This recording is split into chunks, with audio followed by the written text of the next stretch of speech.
Não dá para continuar da mesma forma que a gente fez até hoje. Se a gente não conseguir promover uma boa experiência de aprendizagem para o estudante, a instituição vai morrer. Eu tenho que ser capaz de formar um mundo em transformação em todo dia. Você tem que cuidar do aluno.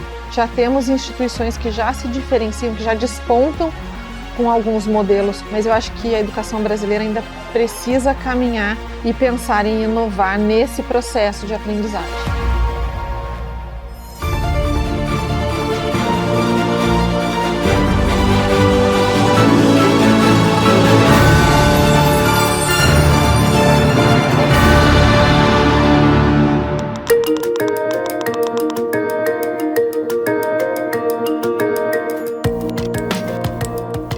O tema da educação é talvez o mais instigante entre todos os temas que são instigantes.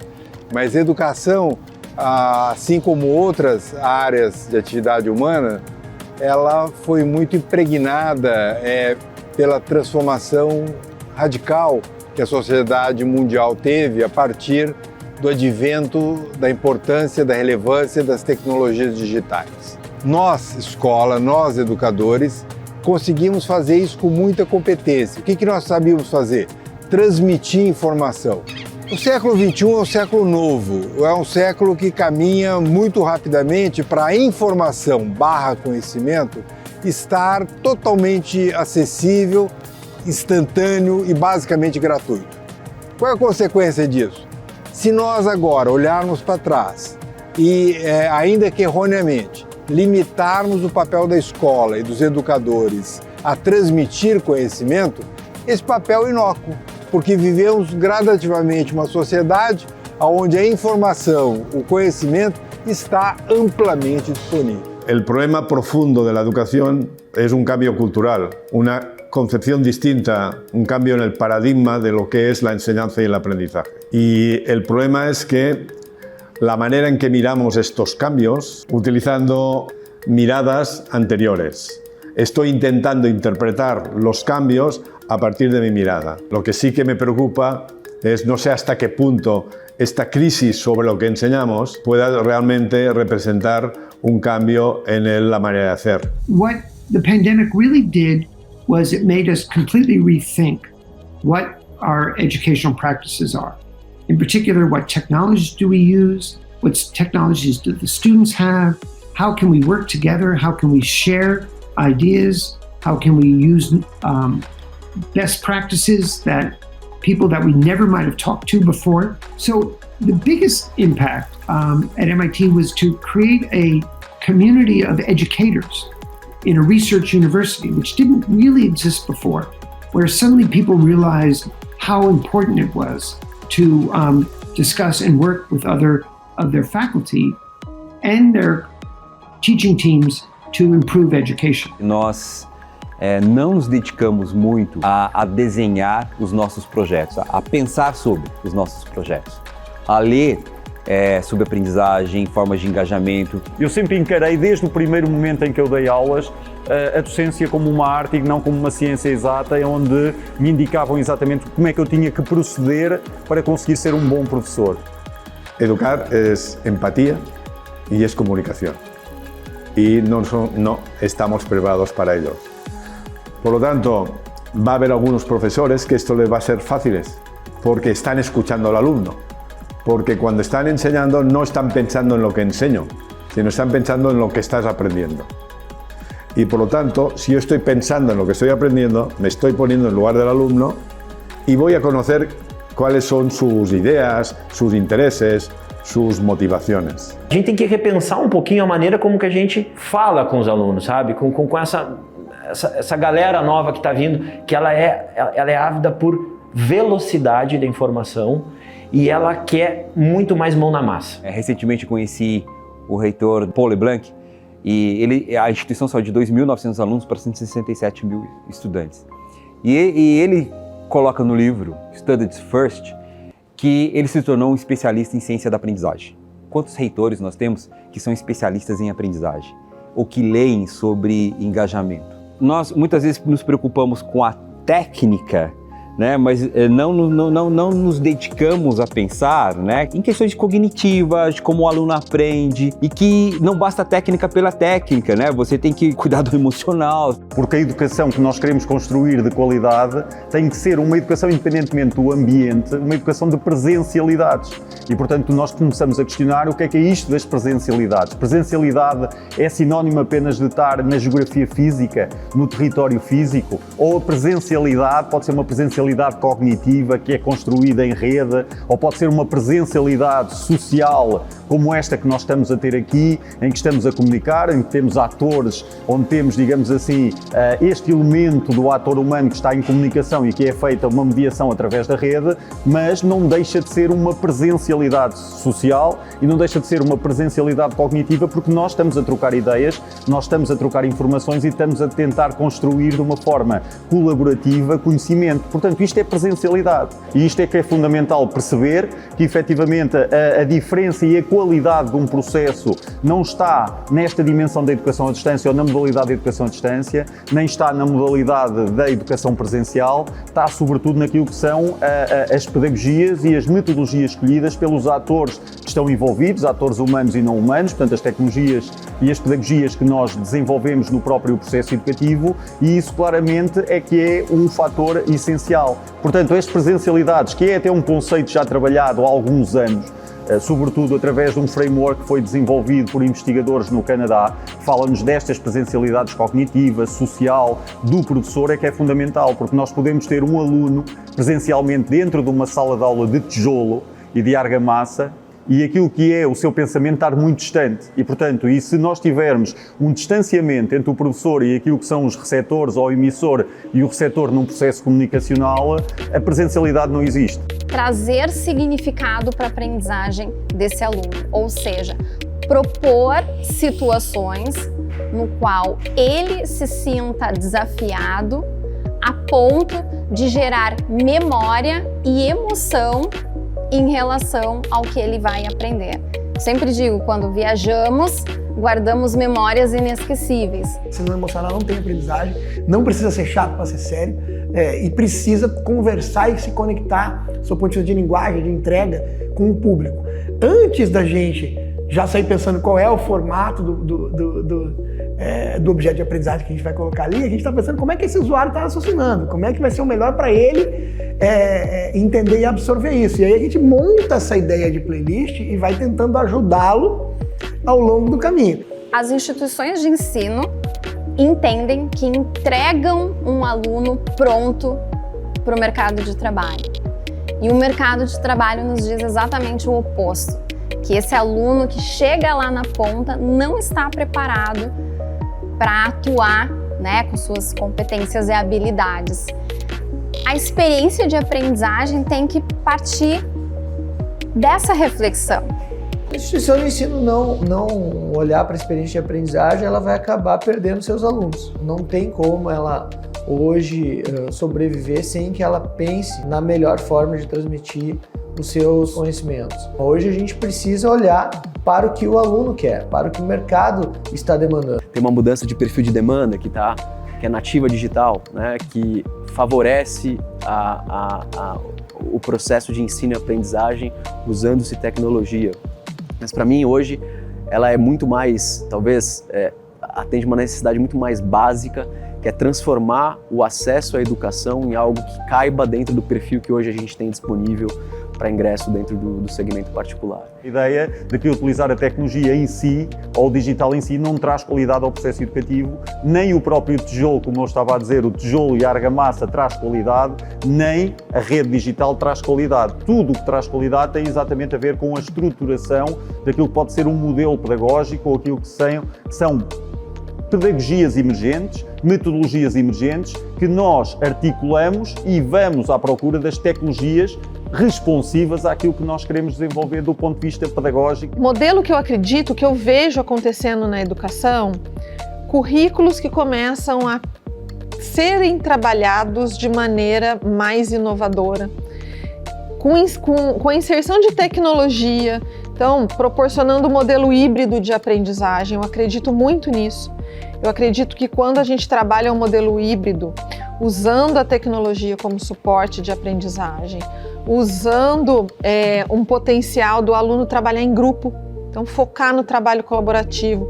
Então, instituições que já caminham por currículo por projeto, trabalho com tecnologia, modelo híbrido, metodologias as mais diferentes. Na Uniamérica fomos a primeira instituição do Brasil a começar um currículo de arquitetura aberta. O que é um currículo de arquitetura aberta? Vamos pegar um exemplo de uma área mais fácil de entender isso, como engenharia de software, por exemplo, né? Imagina um currículo no modelo tradicional, que você pré-define todas as disciplinas que o cara tem que estudar nesses 4 anos, para daqui a 5 anos, quando ele estiver no mercado de trabalho, ele dar aplicabilidade àquelas disciplinas, levando em conta que você ainda pode demorar 3, 4 anos para mexer o currículo. Pode ser que o cara esteja estudando uma disciplina hoje, né, que levou 3, 4 anos para ser definida e vai levar mais 4 anos para ele entrar no mercado. Quer dizer, 7 anos depois. Faz o menor sentido esse tipo de coisa a mais. Um currículo de arquitetura flexível, como a gente utiliza, é assim: você entra num curso de engenharia de software, você tira disciplinas, todas as disciplinas do currículo, você monta uma estrutura curricular baseada em projetos, traz as demandas do que o mercado está precisando naquele elemento dos projetos. Por exemplo, você precisa de uma pessoa para fazer uma programação em realidade virtual, você precisa de alguém para um aplicativo para gerenciar uma coisa no metaverso, você precisa de alguém para fazer uma coisa em 3D aqui. Então você traz essas demandas para dentro do curso e naquele momento desenvolve as competências necessárias para fazer isso. O que ele vai aprender vem em função da necessidade real que é trazida para esse estudante. Quando a gente começou a pensar no modelo do Intel, a gente teve uma oportunidade de bastante ousadia, porque por ser uma instituição nova, não ter legado, a gente poder realmente começar do zero e ter muita liberdade para trabalhar, tal, isso realmente foi uma oportunidade muito, diria que é uma oportunidade única, né? E quando a gente procurou referências fora do Brasil, a gente vai lá primeiro naquelas escolas mais tradicionais, Harvard, né? Na mesma região onde está Harvard, na região de Cambridge, na região de Boston, você tem o Wallen College. Todas essas trabalham essa questão do projeto. O Intel se baseou nessas escolas, mas foi um pouquinho além ainda dessas escolas. Por quê? Porque essas escolas trabalham com um modelo que a gente chama interdisciplinar. O que é o modelo interdisciplinar? Você tem umas disciplinas e você tem um projeto em torno do qual essas disciplinas se articulam, né? O Intel foi um pouco além porque ele optou por um modelo transdisciplinar. Qual que é o modelo transdisciplinar? Não existem disciplinas. O próprio projeto é a disciplina. Então não existem os componentes curriculares chamados disciplinas. É óbvio que as disciplinas existem como substrato do projeto. Elas estão lá, estão mapeadas, mas elas não são os componentes curriculares. E a gente tem alunos que nunca escreveram um código na vida, nunca programaram nada na vida. Em 10 semanas eles estão fazendo o primeiro software. Você imagina a alegria desses alunos ali. Primeiro módulo, quando termina 10 semanas, os pais vêm na apresentação final, como se fosse uma graduação, só que são só 2 meses, né? É uma coisa muito bacana, viu? Muito bacana. Você percebe assim, como dá o engajamento disso daí a partir desse momento. Qual é o nosso papel como professor? Eu tenho que mediar esse processo e auxiliar as outras pessoas que estão ali comigo, que têm menos experiência que eu, a como buscar o conhecimento. Porque se eu ensinar ela a ser eu vou pegar pronto, eu não estou ensinando. Eu não estou ensinando. Eu estou simplesmente repassando o conteúdo.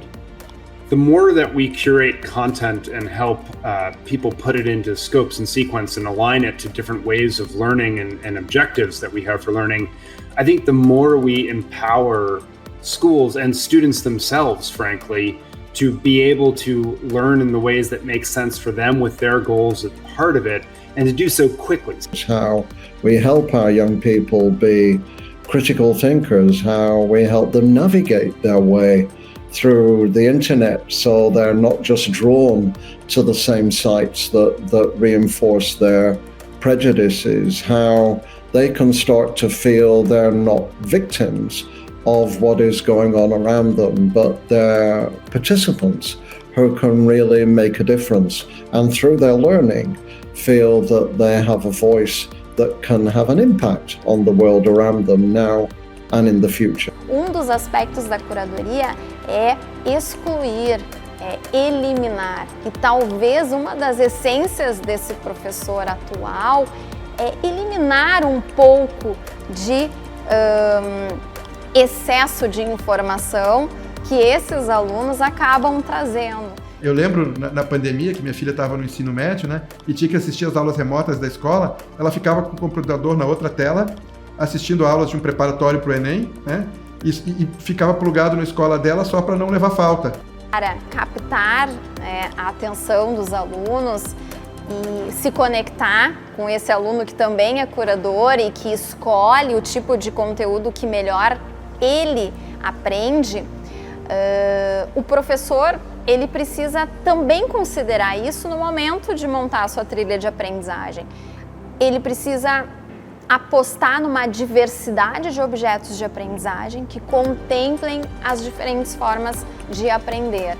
Eu preciso contemplar um livro, eu preciso contemplar um vídeo, eu preciso contemplar um podcast, eu preciso contemplar um game.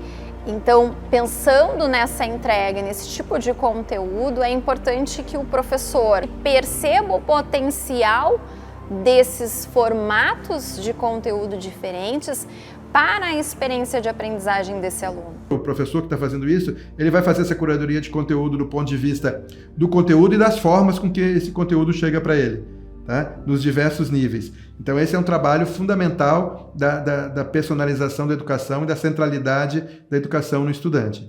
Uma pista muito importante do como fazer, de talvez a educação também tenha uma visão menos de comando e controle e mais de fluidez, e mais de fomento, e mais de provocação, mais de gatilho, de inspiração, do que necessariamente só de linearidade, de estrutura. O mais importante aqui é conhecer de fato o perfil do meu aluno. É entender o que vai fazer sentido para esse meu aluno, para a região onde ele está inserido e para a sociedade na qual ele vai se desenvolver para entregar resultados. Então, aqui é muito no sentido de pensar de fato, né? A estrutura do meu currículo, o quão inovador ele pode ser, mesmo atendendo à legislação, seguir, né? A legislação não significa não ter um currículo atrativo, um currículo que trabalha por competências, que tem metodologias diferenciadas que vão proporcionar essa experiência completa. Se o estudante sair da aula sem levar nada, o processo de ensino-aprendizagem falhou. Hoje a gente precisa conseguir causar algum impacto para que ele realmente reverbere isso, né, no pós-aula. Então eu acredito que o estudante ele precisa sair impactado, e para ele ser impactado ele precisa estar socializando esse conhecimento num ambiente pós-sala de aula, né? Yo diría que es cuando nosotros tenemos una referencia a un buen maestro, básicamente ha sido aquel maestro que ha demostrado que te entiende, que se ha fijado en ti, que no te ha menospreciado, que te ha tratado bien, no tanto lo que has aprendido con él. Lo que pasa es que si se han dado estas condiciones has aprendido más, porque el entorno emocional que me ofrecía era proclive al aprendizaje. No tanto por el contenido de aprendizaje, sino por la manera em que nos comunicávamos. Eu acho que é um papel muito importante da instituição de ensino direcionar esse professor, apoiar esse professor, trabalhar com formação continuada, dar o suporte para o professor aprender uma metodologia nova onde ele possa estar trabalhando com o seu aluno. How can the university itself create the resources that are necessary to help faculty continually improve what they're doing with education? One example is to have a very robust teaching and learning lab. A second example is to make sure that faculty are rewarded for trying to continually improve what they do. A third example is to create support structure for the faculty to help them develop their classes, to help them learn how to use online and new technologies to improve the teaching. Reform has to focus on replacing this idea of teaching as a craft with teaching as a system. Theory of the division of labor that was first introduced in the 18th century and has been used in every walk of life except in education. We would like to see students who interface with a learning program where the content has been developed by the country's best content experts, the structure of the program by full-time instructional designers, communicated by specialists in the voice and the video and social networks, evaluated by teams of specialist evaluators, and then supported by learning experts. That is the kind of people who today are classroom teachers, but they're relieved of all those other tasks in order to concentrate on the individuals, on the students as people, rather than having to be at the same time content expert, instructional designer, evaluator, communicator, doing all the pieces of the process. Hoje, quando a gente fala em formação docente, todas as instituições deveriam pensar em programas contínuos de desenvolvimento de docente, para que o docente possa estar acompanhando as mudanças, que são muito rápidas, e acompanhando o aluno que está chegando o tempo todo. As all these new methodologies and ways of teaching come on board, there's a big question of how do teachers and faculty stay up on top of the latest so that they can use these methodologies and in fact reach students. And I think a big piece of this is that we need to make lifelong learning for everyone in any profession, not just teaching, but throughout our society and our economy. Lifelong learning is a key part of what we do on a daily basis. And if your profession is in teaching people, figuring out rhythms and ways to continually be learning the latest principles around the science of learning or active learning or how to incorporate technology to advance some of these principles, never stop learning. And that means that none of us stay with what we've always done. We want our students to keep learning and keep challenging themselves throughout their lives. And we as faculty and we as institutions need to do the same thing. The moment you stop learning, the moment you stop applying new ideas in this world, you're not going to make it.